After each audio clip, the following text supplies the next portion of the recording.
I start with an acknowledgement of country, the life-giving waters and skies, nourishing soils, and caring kin. I pay respects and offer deep gratitude to the traditional custodians of country, the Bidjigal, Wangal, Kamegal, Gwegal peoples, their neighbours, and two other Aboriginal peoples who have cared for Wolli and its waters and have done so for tens of thousands of years. I acknowledge their continuing ongoing connection to the lands, waters, and skies, and honour elders past and present, and extend this respect to any Aboriginal people here tonight. This is and always will be Aboriginal land and Aboriginal waters. My name is Taylor Coyne, as Chris has just said, an almost finished PhD candidate from UNSW. The aim is to finish and submit in December, so we'll see how that goes. My project, Swamp City, a historical and political geography of Sydney's stormwater infrastructure, emerges tonight in my talk, Badlands, Swamps, Stormwater and the Struggle of Urban Nature. I've been lucky enough to have been born and raised mostly in Sydney, in the Blue Mountains, Darug-Gundungurra country. I now live in Coogee, Bidjigal Dharawal country. I work part-time, as Chris has mentioned, for Yerrabingan, an Aboriginal-owned designed agency working on urban and landscape design projects, and part-time, finishing the PhD, teaching and doing continuous field work, including using photography as a method, and all of the photographs that you see here tonight on the slides are by me, apart from a very old one from the 1930s, which is not from me. Tonight's talk is set within 4 parts. Part 1, invocation, sets the scene. We go in together to the meaning of Badlands and map it out conceptually. Bear with me. Part 2, erasure, takes us back in time to understand just how pervasive the notion of Badlands has been. Part 3, tension, brings us forward to the recent Bluff issue. And Part 4, kin, concludes with a call to reflect on what is possible when we embrace the Badlands as home for countless more than human species, and how we can live better with the vibrant ecologies of southwest Sydney. Part 1, invocation. Wolli, wetness, and the question of place. I begin not with data or diagrams, but with a feeling, a sensation that comes from being in this valley, not as observer, but as one attuned. The Wolli Valley holds a kind of hush, not a silence exactly, but a suspended breath, waiting for the next whoosh of a train.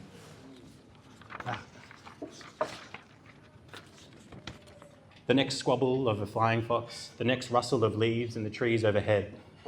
Beneath the loose canopy of angophora and stringy bark, the air hangs thick with the vegetal musk of damp leaf litter, crushed lamandra, and something older, sour and sweet, rising from the saturated ground.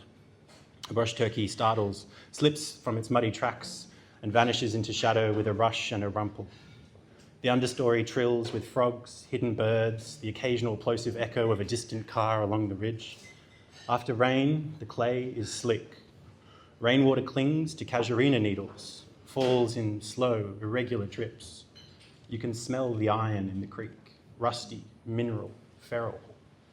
Somewhere upstream, a drain is still coughing out its contents, the city distilled. In January this year, myself and a group of friends, all here tonight, hopped in our kayaks and paddled up the creek from Tempe to the Weir. It was hot. I hadn't been paddling for many years. I also had a particularly cumbersome sit-on-top kayak. You can see where this is going. I was playing around with my friend Holly and nudging her kayak with my paddle. And I was being silly and I got carried away. And on one push, I overestimated the pushback from her kayak and toppled mine, splashing into the water. Now, 2 things happened instantly. 1, I was overjoyed to be cooled by the fresh water. 2, I was terrified. I'd just submerged my head in Sydney, nay, Australia's most polluted river, apparently. Okay, now I'm not suggesting we all jump off from the shoreline tomorrow and do laps back and forth to Fatima Island. But over and over, I have been fed a narrative my whole life that this water is, for all intents and purposes, toxic. However, that same morning, having swam back to the shore, dragging my kayak, we then paddled up Wolli Creek and saw an abundance of life, verdant vegetation, raucous bird life. This was not a toxic place. This was not a dead place. It was alive and it was good. This part of Sydney does not offer itself easily. It does not announce. It accumulates. Moisture, memory, miscreants, mycelium. It swells in the low places, pulls you into logic. You crouch and you listen, and there it is, that low curling whoosh of wind blowing through casuarinas and eucalypts. Beyond, a flow of water moves through stone and sediment, cloaking eels and mullet and tadpoles and moss, a sound older than the suburbs, older than the maps. Not rushing, not raging, just persistent and wet. It's a place that holds itself close, not out of shyness, but defiance, as if to say, I do not exist for your clarity. I do not need your definition. I am not waiting to be known. Tonight, I want to speak of the Badlands, not in an American Western sense, but in a way that may feel intimate to those of us who live in Sydney. Badlands is a colloquial title bestowed upon a vast swathe of mostly southwest Sydney, stretching out from Redfern across to Tempe and down to Rockdale, Hurstville and Bankstown and out to Fairfield and Liverpool. Badlands are those pockets of the land the city never fully figured out how to tame. They have been relegated by popular media in news reports as places of crime, discord and unruly hooliganism. Culturally, they are seen as dangerous, unkempt and considered with an air of hopelessness. But tonight, the Badlands I want to talk about are these places, but also the ecologies woven in amongst them. Swamps, floodplains, bushy gullies between suburbs, but also the cultural ecologies that suggest reference to the unwanted. Squidgy, muddy, sooty, smelly, mossy creeks and lagoons, damp sports fields and rubbish-strewn drains. They offer a kind of left off the real estate brochure look. Places too wet, too steep, too marginal for care and ease. And yet, as we know here in the Wolli Valley, these so-called badlands are also places of refuge, places of resistance, places that persist despite every attempt to erase them. Wolli Creek is one such place, a survivor, a witness, a thread of damp that has wound its way through histories of dispossession, development and defiance. It has been carved by water, but also carved by policy, by protest, and by care. To speak of Wolli is to speak of what it means to live in a city built over water. To trace the creek is to trace our own entanglement in systems we did not design, but must now confront. Stormwater, sewerage, zoning laws, conservation easements. These are the languages of the built environment, but there is another older and more intuitive language of wetness, seasonal change, and more than human time. And so tonight, I invite you to think of Wolli not just as a place to protect, but as a teacher, a slow archive of what the city silences, a space of ecological and political imagination. Let us begin there. Part 2, erasure, swamps in the archive. Before non-Aboriginal peoples arrived, this valley was already thick with meaning. For countless generations, Wolli has been part of a network of freshwater and estuarine pathways connecting Darug and Darawal peoples across what we now call Sydney. The creek carries not only water, but story, a path running from the sandstone ridges to the Cooks River and to the coast. Middens, stone tools and scarred trees mark places of gathering, ceremony and resources. Eels, shellfish and edible plants have long offered seasonal abundance. In this light, the valley's wetlands are not waste, but the living archive of kinship between people, water and country. The very qualities later condemned by settlers of these lands, its dampness and its unpredictability, have to Aboriginal people been what makes it vital. These have been places of cooling in the summer, of medicine and ceremony, of refuge and relational knowledge. As Darug designer and researcher and traditional custodian and friend, Bernadette B. Hardy has said of country, like a river, it has to flow its own pace, give it guidance and support, but allow it to meander and find its own way. Country is the author, she says. Country is guiding me. I am not guiding it. To speak of Wolli Creek, then, is to recognise this same ethic and guidance, and in return, the creek moves with its own intelligence, carrying the memory of those who have long listened to its flow. From the ridgelines of Earlwood and Bardwell Park, the valley appears domesticated below. Roofs tessellate, roads crisscross through a ribbon of bush that clings to the channel of the creek. It is hard to imagine the swamps here, and yet the swamps, like the histories, are not always visible on the surface. They pool in low places, linger in silt, rise unexpectedly in the language of archives. The earliest colonial surveys inscribed the Wolli catchment with the words of wetness, swamp, inundated ground, drainage gully. These were not decorative annotations, they were warnings, admissions, acknowledgements that here the ground refused to be tamed.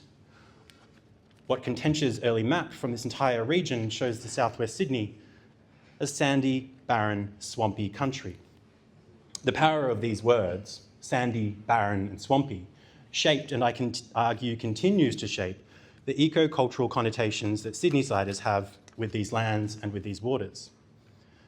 Tench doubles down from his map in the rhetoric with his narrative account. Quote, "Of the natural meadows which Mr. Cook mentions near Botany Bay, we can give no account. None such exist about Port Jackson. Grass, however, grows in every place, but the swamps, with their greatest vigour and luxuriancy, though it is not of the finest quality and is found to agree better with horses and cows than sheep." End quote. As Grace Karskens has shown of the broader Cumberland Plain, notations of landscape categorisation are also moments where the land spoke back against the colonising grid. For surveyors, chains snagged, boots bogged, and progress slowed. Wetness became a category of difficulty, a mark of unruliness in the settler imagination. Council records capture the friction in this idiom of complaint. In the 1890s, Rockdale Council was besieged with, quote, "frequent complaints of the smells arising from Wolli Creek." When the Inspector of Nuisances visited, he found the channel, quote, "completely blocked, caused by large trees which have blown down and the growth of reeds," end quote. He also recorded something more complex. Market gardeners have rigged all kinds of contrivances, he says, such as pumps, sluice boxes, and drains to spread the creek's waters over their plots, where abundance of spring water sustained crops. For these gardeners, many of them migrants from China, swampiness was not a nuisance, but a resource. It was fertility. Yet official records named it filth, demanding that the creek must be attended to and kept clean of all obstructions. Photographs like this from the 1930s show the vast web of watery, sandy geographies around the lower Cooks River. Zooming in beyond the unmistakable block from Tempe Reserve, the landscape unfurls into the Wolli Creek Valley, a soft corridor of light and motion. The camera just catches a shimmer and a thin slivering where sunlight grazes the surface of the creek, tracing its winding course through the paperbark and mangrove, sparkling its way past the sandbar at Fatima Island and dissolving into the tidal gleam of the Cooks River. In that flicker, the photograph captures more than water. It holds the pulse of a living system, a moment when the valley still breathed as floodplain and wetland, not yet totally channelized into concrete restraint. In amongst these places were places like what we now call Tarella Reserve, the old market gardens that made use of the rich floodplains to grow food for the burgeoning city. In my research, the correlation between what were noted as barren swampscapes, then becoming flourishing market gardens, is seen over and over across Sydney. From Maroubra to Rushcutters Bay, Arncliffe to La Perouse, specifically Chinese migrants turned these, quote, badlands into thriving market gardens, nourishing themselves, their communities, and the broader city. They did, however, face threats from the cyclical fluctuation of El Niño droughts and La Niña floods, periods of hardship and bounty set within cultural geographies of disdain and repulsion. There is also the issue of the racist White Australia policy, which saw the vilification of these communities materialise in vitriolic attitudes by white federationist policies. The breadth and implications of these matters is extensive and warrants much more time spent on it than I have available this evening. However, the lingering legacy of these swampy places being peopled by communities considered other has long shaped cultural perceptions of these parts of Sydney as bad. With the weather, however, archives repeat this oscillation between resource and nuisance. In 1925, the Sydney Morning Herald reported with weary inevitability, quote, "As usual, when big rains come, Wolli Creek overflowed its banks, sweeping away the young vegetables in hundreds of beds. The few cottages of the Tempe Flats were, as usual, flooded out. As usual. The repeated phrase acknowledges recurrence, the stubborn agency of water. Flood was not anomaly, but rhythm. Yet for settler governance, such rhythms became pathology. By the 1930s, the swamp had become associated not just with inconvenience, but with disease. Rockdale aldermen condemned the Water Board for sewage overflow, recording 12 cases of diphtheria in a fortnight. It is an absolute crime, one councillor raged, for a sewer to be discharging every time there is a heavy fall of rain. In the settler mind, swamp became menace, a space where human health, property and order were under threat. Now this is how erasure works. First a place is named waste, then it is treated as waste, and finally it is erased from the map. By the mid-20th century, planning documents no longer wrote of swamps. They wrote of flood risks, erosion hazards, stormwater constraints, disease hazards. A living ecology was converted into a technical problem. As Heather Goodall has observed in the history of Sydney's waterscapes, such technical framings displaced Indigenous and local knowledges that long understood wetlands as life-giving and relational. Yet the swamps never really entirely left. They seeped through into the margins. A stormwater study noting intermittent surface flow, a flora survey finding reeds and sedges, the recollections of residents who remembered the bog that never dried, or the frogs that sang after heavy rain. The swamp persists in what, as Grace Karskens calls, vernacular archive, an archive held in memory, practice, and sensory experience, even as the official maps denied its presence. What we encounter in Wolli's archive is not just an ecological story, but a hydrosocial one, a struggle between technocratic erasure and embodied recognition, between the suppression of wetness and its inevitable return. The swamp resists both materially and epistemically. It reminds us that the city is not built on dry ground at all, but on soaked, shifting, remembering earth. While the swamps and their waters ebb and flow, the cultural connotation of this area of Sydney as unproductive and dangerous has lingered on. The legacy of the hydrosocial vilification, tarnishing the communities and ecologies that have found this place home, are still here. 1970s multiculturalism and the housing development in southwest Sydney over the last 50 years has seen a progressive shift in the demographic composition of this area. There isn't an easy fix to these issues. It is deeply political and wickedly cultural and social and economic. And while the ecological is most often not considered as significant to the outcomes of these discussions, the section that follows shows the profound weaving together of environment and society. Part 3, tension, bluff under threat. A rocky outcrop west of Wolli Creek, along Bayview Avenue, running up from the creek and between the houses and Sydney Water Pipeline. It is known probably better by these people in this room than by me, and yet I want to talk about it. The bluff is a cluster of sandstone bluffs which emerges from the soil, worn but solid, cracked from knobbly Angophora roots overlooking the towers at Wolli Creek Station across the way. This is a place of quiet elevation, a promontory where the sound of the city fades into cicadas and the canopy opens onto sky. For decades, the steepness and utility corridors have kept it undeveloped, functioning as informal bushland and track at the park's edge. Too steep to build on, too remote to develop. It became what planners often call unimproved open space, a term that reveals more about urban values than the land that it actually names. But to walkers, ecologists, artists, and bats, it has been a zone of refuge, a threshold between suburb and creek, between sandstone and sky, between what is preserved and what is constantly at risk. The flashpoint came in early 2025, when the New South Wales government listed and auctioned 2 blocks below Wolli Bluff. A subsequent April 2025 council motion sought to rezone the blocks. Community, opposition intensified. The rationale echoed broader state rhetoric, Sydney's housing crisis, the push for infill, the search for surplus sites. The language was clean, technocratic, and abstract, but the consequences are not. What the proposal threatened to erase was not just green space, but a whole ecological assemblage. The bluff is home to mature Angophora costata, an ecologically significant stand of trees that provide food and habitat for possums, parrots, and gliders. Its sandstone outcrops support microhabitats rarely found in inner city Sydney. And crucially, it functions as a stormwater buffer, catching overland flow before it rushes down slope into the Wolli Creek corridor.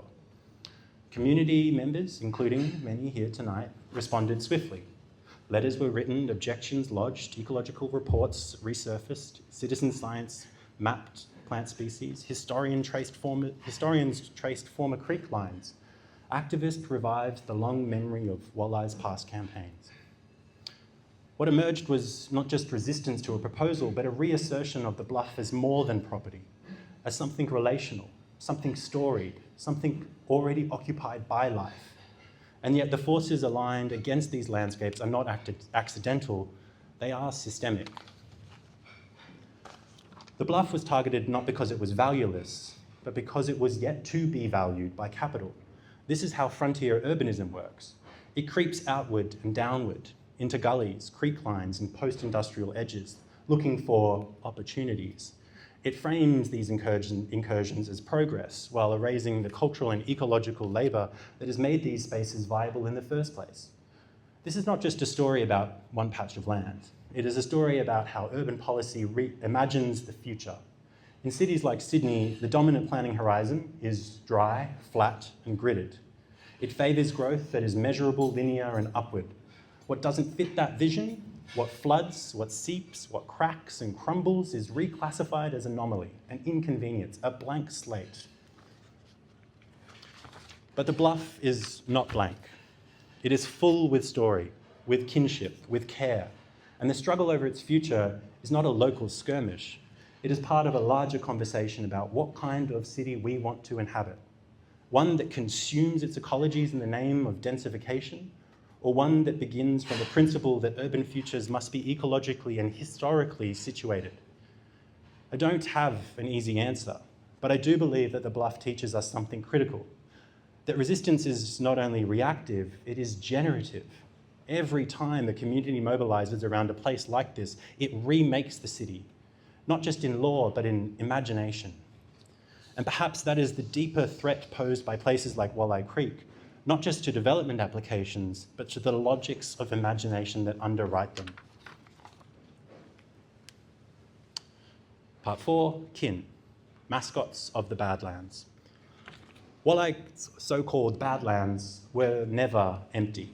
They were and are negotiated commons where more than human inhabitants make claims on space, memory, and flow. Two species in particular have shouldered that work in Sydney's imagination: the grey-headed flying foxes and the eels. Their archival traces show how they moved from background life to nuisances to modern mascots and sentinels of the creek. 19th century natural history registered Sydney's plant and animal species before the city learned to live with them. The grey-headed flying fox reached European science with early taxonomic treatment in the 1820s and was illustrated in John Gould's Mammals of Australia with a now iconic hanging pair, a portrait that fixed the species in the colonial eye as both familiar and estranged. By the 19th century, Sydney's peri-urban orchards framed flying foxes as agricultural antagonists. A report in 1888 called them, quote, pests, documenting entire crops stripped in a night, a press trope that hardened through the 20th century into bounty and control rhetoric in Eastern Australia. The conservation story in the city turns on two camps. In 1989, a small group began roosting in the Royal Botanic Gardens Palm Grove and grew into thousands within years, provoking a heritage versus wildlife standoff that ended with the approved dispersal in June 2012, completed within roughly 10 days. Wolli Creek's turning point is mid-2007, when a roost formed near Turella and quickly scaled up to several thousand animals, later stabilising a camp of national importance. Contemporary field notes and Wolli Creek Preservation Society updates record the camp's seasonal behaviour, citizen science counts, and the moment in 2010 when the colony remained through winter, a sign of shifting regional food dynamics. Climate has sharpened the ethical stakes. Empirical work in New South Wales identified heat stress threshold near 42 degrees Celsius that precipitates mass mortality in flying fox colonies, a stark indicator for urban heat policy as extreme events intensify. The research community translated that science into heat stress forecaster used by carers and land managers. This is conservation rhetoric with a working dashboard, not a slogan. Public sentiment has moved, even unevenly, from pest to keystone pollinator to neighbour. Social research in New South Wales documented that shift in community perceptions as people encountered camps in their suburbs, exactly the situation Wolli embodies. Read alongside Deborah Bird Rose's provocation that flying foxes oscillate as keystone contaminant, Wolli's camps become a test of urban belonging. The colony is not just tolerated wildlife, it is a pollination engine, a heat vulnerability monitor, and a nightly choreography that enchants a creek still carrying the scars of improvement ideology. If flying foxes are the city's canopy diplomats, the eels are its archivists, silent, patient, slipping between drains and lagoons with the weight of memory in their bodies. To follow them is to uncover not just an animal story, but a record of what has been silenced, erased, and occasionally repaired. The colonial archive is oddly noisy about fish, but strangely mute on eels. George Worgan filled his 1788 journal with fish lists. Watkin Tench catalogued species with obsessive detail. Even Governor Phillip noted sharks and seabirds, but eels, absent. That silence is telling. Eels lived in the twilight of the colony's vision, inhabiting wetlands and lagoons that settlers dismissed as waste. Their nocturnal habits made them invisible to those who prized the visible catch and open harbour. Their absence is not a gap in the record, but an archive of bias. When eels do surface in colonial writing, it is almost always through labour and technique. David Collins, writing on the Hawkesbury, recorded how Aboriginal people in April set hollow logs in lagoons so that eels crept inside, ready to be lifted out for harvest. It is a fragment, yet it gestures to a much deeper store of knowledge: seasonal migration, eel traps, ceremonial significance, knowledges that far exceeded Collins's passing remark. Joseph Lycett's painting of men spearing eels along the Darebin is similar. It renders practice without context, technique without relationship. These fragments remind us how Indigenous foodways were observed but rarely understood. By the 19th century, local memory placed eels in the city's watery seams. Obed West's recollection of Boxley's Lagoon, now buried beneath Redfern Oval, mapped one of Sydney's richest eel haunts. His words summon a vanished landscape, swamps which were crowded with birds, 9-foot blackbuck trees, waters that shimmered with life. Today, the lagoon is silenced, replaced by sports fields and asphalt. But the eels still haunt the underground pipes that drain the site. Boxley's Lagoon, like most of all of Sydney's silenced waterscapes, is not just an ecological memory, but a cultural one, a reminder that beneath the city's surfaces lie ghosts of lost waters. The eels themselves embody that tension between endurance and rupture. Sydney's longfin and shortfin eels are catrodormous. They spend decades in freshwater creeks and swamps before migrating thousands of kilometres to the Coral Sea to spawn and die. The larvae, carried on ocean currents, return in the same waters to their parents. To imagine an eel leaving an Irwood stormwater pipe and travelling across the Pacific is to glimpse a kind of pilgrimage, an archivist's journey inscribed not in paper but in flesh and water. Yet these journeys have been repeatedly broken. Weirs, culverts, channelization. The very work celebrated as improvements cut the lines of passage on which the eel's life depends. The 2009 rock ramp fishway at Torella Weir gestures towards repair. Its stepped pools reopen just 3 kilometres of Wolli Creek habitat, a modest reconnection, but symbolically it is an act of re-stitching. Like mending a torn page in a manuscript, it allows eels to climb once more, to continue their record keeping across disrupted waters. It cannot undo the damage, but it signals to a recognition that connectivity matters. Eels have always inspired astonishment. Ancient Greek philosophers speculated endlessly about their breeding, and modern science has pursued them with almost violent curiosity. Dissection, injection, tracking, all in the name of discovery. As geographer Alexis Farr has argued, this scientific obsession repeats the colonial impulse to locate and control. The eel's mystery resists such capture, though. Its long migration and hidden life stages remind us that not all archives are open to reading. Some are slippery, shadowed, and deliberately elusive. To follow the eels, then, is to read a layered record. Absences in colonial writing, fragments of Indigenous technique, the memory of lost lagoons, the endurance of migration, the violence of obstruction, and the tentative acts of repair. They are the city's archivists because they carry all of this in their bodies, storing what Sydney has tried to forget, to silence. In their persistence, we are reminded that history is not only written in books and maps, but swims beneath us in the dark, waiting for passage.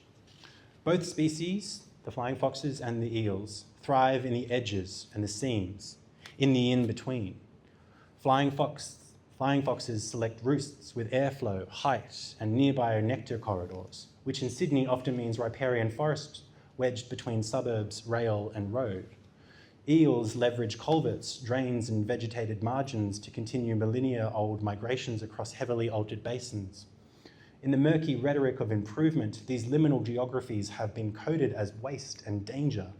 In practice, though, they have become refuges where ecological work continue while polite landscapes look away. Today, Wolli's colony and its eels convert that marginality into witness. The camp translates flowering failures and heat extremes into visible, uneven urban events. The eel's return through the fishway translates restoration into movement you can measure. Together, they stage a counter-narrative to the idea that Badlands are a blank space yet to be optimized. They are a living archive and public educators that knit the creek back into the city's moral attention. Conclusion. We end where we began, with Wolli Creek, winding its quiet way beneath the city's noise. In late winter this year, I walked up from Waterworth Park to the bluff. It was a Tuesday around 2 p.m. and there was hardly anyone around. I walked up the creek's edge, peering out to ibis nibbling at sodden grass. The wattle was blooming and there were buds of jasmine about to explode into a heady, perfumey aroma that signals to me the coming of summer. I walked past a plot of land lined with hurricane wire fencing. It was soggy and the grasses were croaking with frogs. Up the hill, more wire fencing, this time proclaiming the sale of the plot of land at the bluff. There it is, I thought to myself. I walked up past the fence and as if heading down to Torella Reserve via the walking track, I peeled off to traipse up to the bluff. Loose leaf litter gave way in a narrow track that made me sure this was the path I was meant to be walking along, a path walked by many others. Ducking under swooping angophora branches and moss-covered sandstone, I came out to the expansive view in the northeast corner. I paused and I took a deep breath in. The sky was a kind of ashen white July sky, not fully raining, not sunny either, just white. It gave the whole city a closeness to it. I felt I could reach out and leap over to Marrickville, Alexandria, Green Square and beyond. Folding out in front of me, through the power lines, bare deciduous tree canopies and fields of dark green eucalypts, lay the swamp city. I'd been studying this place for years and years now. It was a familiar and safe place for me. From that height, the language of the so-called Badlands felt close at hand. Not the imported image of desolation, but a uniquely, proudly Sydney kind of swamp edges, flood-prone flats, creek gullies and wedges of the city it never quite knew what to do with. To the southwest, you can sense those legacies in the drained floodplains, the fenced lots, the old market garden soil still pulsing beneath warehouses and roads. These are archives of persistence, damp places that hold on despite neglect, and communities that keep returning to care for them. Standing on the bluff, the contrast sharpened. Sanctuary to the northeast, survival to the southwest. together composing the unruly poetic of Sydney's Badlands. Tonight I've traced with you a set of entangled stories of colonial drainage schemes and sandstone escarpments, of rezoning threats and stormwater pipes, of badlands and bush care, swamps and memory. But perhaps more than anything, I've tried to honour this place not as a backdrop to urban life, but as the living, resisting, remembering body, one that continues to shape and be shaped by those who care for it. To speak of poetics of persistence is not to romanticise endurance. It is to recognise the quiet cumulative strength of places that do not conform. It is to notice what holds on at the edges, what clings to the base of a drain pipe, what grows between the sleepers of an old rail corridor, what sings out each evening as the flying foxes lift from the trees in black silhouettes against the dusk. Persistence here is not just ecological, it is communal. It is embodied in the work of the Wolli Creek Preservation Society and others who give time, breath, knowledge, protest and presence to this valley. It is in every weeding morning, every objection letter, every field notebook and hand-drawn map, every walk that begins not in ownership, but in reverence. We live in an era of ecological grief, of warming air and rising waters, of language lost and wetlands filled. But Wolli teaches us something radical, that amidst all of this, care continues, that resistance can be humble and slow, that even a swamp, dismissed, drained, diminished, can gather itself and speak. And so what does it ask of us? Not heroics, not purity, but attention, return, reciprocity. To ask not, how can we save this place, but how can we live well with it? To see not a fringe of green buffering the suburbs, but a centre of life, law and story. To remember that what the city calls marginal, country calls essential. And so I leave you with this, that Wolli is not just a creek, it is a practice of movement, of friendship, of home. And maybe if we listen deeply, gently, humbly, to places regaled as badlands, it might yet help us imagine a future where we can learn to care and love. Thank you.